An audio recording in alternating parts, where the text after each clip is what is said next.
All right, let's get to the substantive issue, of course, of the Ukraine, Russia and China. Now, depending on which way you look at this, China is getting closer to Russia, or Russia's trying to get closer to China. They've spoken about a want maybe to potentially supply them with weapons and a bit of money, but then it seems with the spectre of tariffs that might come, sanctions that might come out and a damage to their economy and lots of other issues, there might be a slight crab walk back from China here. But here's the PM talking again about the stuff that matters. And remember, whenever you hear national security, each way elbow, he mentions climate change more than China.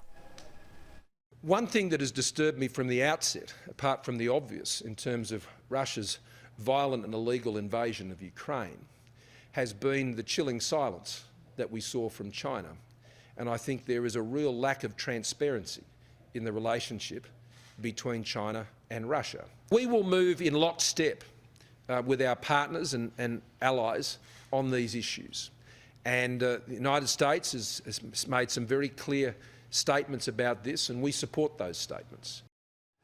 All right, Senator Paterson, what are your thoughts here about, again, the China question here? Nigel Farage was on the show last night suggesting that if their proximity to Russia is a good thing, it's because they might be able to somehow get Putin to stand down. But we saw issues with what version of the stock market they have in China. What are your thoughts about the China-Russia question?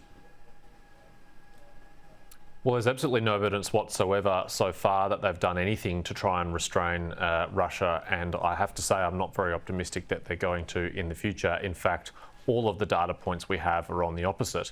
At the Olympics, Xi and Putin announced their no limits partnership in that 5,000-word statement in which they attacked the AUKUS agreement, among other things. And public media reporting has suggested that Xi Jinping asked Vladimir Putin to delay the invasion until after the Olympics. Public media reporting has said that US intelligence went to China and confided in them about their beliefs about Russia's plans for invasion, and that intelligence was then handed on immediately to the Russians. And China has torn itself in knots to try and avoid criticising Russia, despite their very extensive rhetoric over many years about the importance of the territorial integrity of states and the sovereignty of states. So all that anyone is asking China to do is to live up to the values that it espouses, to be consistent in its actions with its words, but there's no indication to take any encouragement from their behaviour so far.